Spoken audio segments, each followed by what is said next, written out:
So இன்னைக்கு CSK versus Sunrisers Hyderabad already நம்ம அவங்க கிட்ட தோத்துட்டோம். சமகானில் இருக்கும். கண்டிப்பாக இன்னைக்கு நம்ம மண்ணில் வேற மேட்ச்சு. ஸோ ஆல்ரெடி நம்ம லாஸ்ட் மேட்ச் ஒரு 1 ரன்ல தோத்தோமா, அதனால பயங்கர ஒரு வெறியில் இருக்கும் ஜெயிக்கணும் அப்படிங்கிறதுக்காக. ஸோ இந்த மேட்சை பற்றின சின்னதாக ஒரு அனாலிசிஸ் பண்ணியிருக்கோம். அந்த அனாலிசிஸ் நீங்கள் பார்க்கணும்னு நினச்சிங்க அப்படின்னா அதுக்கான லிங்க்கும் கீழே உள்ள டிஸ்கிரிப்ஷன்லையும் ஃபர்ஸ்ட் கமெண்ட் பாக்ஸ்லையும் இருக்கு, நீங்கள் போய் பார்க்கலாம். Lady super star Nayanthara Darbar settle வந்து ஐ ரீச் சேஃப்லின்னு மெசேஜ் போட்டாங்க போல இருக்கு. எல்லாருமே சோஷியல் வலைத்தளங்களா தர்பார் செட்டில் சேர்ந்துட்டாங்கன்னு ஷேர் பண்ணியிருந்தாங்க. ஸோ இப்போ அவங்களுக்கான போர்ஷன் மட்டும் தான் எடுக்கிறாங்களா இல்ல தலைவரோட சேர்ந்து கொலாபரேஷன்ல இருக்கக்கூடிய போர்ஷனா அப்படிங்கிறது தெரிய வரல. பொதுவாகவே முருகதாஸ் அவரோட படத்துல வந்து ஹீரோயினை வந்து ஜஸ்ட் ஒரு மெட்டீரியல் மாதிரி ஒரு எப்படி சொல்றது ஃப்ரேம் பியூட்டிக்காக பயன்படுத்துறாரு, இந்த மாதிரியான குற்றச்சாட்டுகள் இருக்கு. பட் நயன்தாரா அவர்கள் இது 2வது முறையாக முருகதாஸ் அவர்களோட கை கோர்க்கிறாங்க. ஏன்னா இதுக்கு முன்னாடி கஜினியில அவங்களுக்கு கொடுக்கப்பட்ட ரோல் வந்து ஒரு இம்பார்ட்டன்ட் ரோலா தான் இருந்திருக்கு.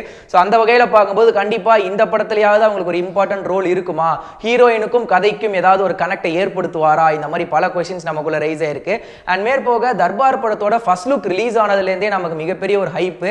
ஏன்னா காலா கபாலி அது வந்து நம்ம சூப்பர் ஸ்டாரை பார்த்த மாதிரியே இல்லைங்க, வேற மாதிரி இருந்தது அப்படின்னு சொல்லிட்டு எல்லாரும் ஃபீல் பண்ணிட்டு இருந்தாங்க.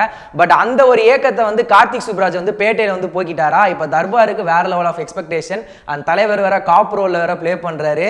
அண்ட் இது எல்லாத்தையும் தாண்டி நயன்தாரா அவர்கள் அவங்களுக்குன்னு தமிழ் சினிமால தனி ஒரு பாதையை வகுத்துட்டு போறாங்க. இதுக்கப்புறம் வரக்கூடிய ஹீரோயின்ஸ் அந்த பாதையில பார்த்து நடந்து போனாலே போதும், சஸ்டெயின் ஆயிரலாம் போல இருக்கு. ஏன்னா அவங்களுக்குன்னு ஒரு செட் ஆஃப் மூவிஸ் பண்றாங்க, உமன் சென்ட்ரிக் மூவிஸ். அது இல்லாம இந்த மாதிரி பெரிய பெரிய ஸ்டார்ஸோட சேர்ந்து கொலாபரேட் பண்ணி நிறைய படங்கள் பண்றாங்க. ரீசெண்டா அவங்களோட படங்கள் ஐரா ரிலீஸ் ஆயிருந்தது, அந்த படம் பெருசா போகல. பட் அதனால கொலையுதிர் காலம் அப்படிங்கிற அந்த படத்தின் மேல உள்ள எதிர்பார்ப்பு ரொம்பவே அதிகமா இருக்கு.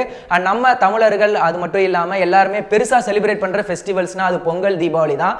இந்த பொங்கலுக்கு நம்ம தலையோட விசுவாசத்துக்கு வந்தாங்க, தீபாவளிக்கு தளபதி 63ல வராங்க, அடுத்து திருப்பி எகைன் வந்து பொங்கலுக்கு வந்து தலைவரோட வராங்க. இந்த மாதிரி முக்கியமான ஸ்டார்ஸ் படங்கள்ல இவங்க ஒரு பங்கு வகிக்கிறது அவங்களுடைய ஃபேன்ஸும் சரி அந்த ஸ்டார்ஸ்னுடைய ஃபேன்ஸும் சரி பயங்கர எக்ஸைட்மெண்ட்டாக தான் இருக்கு.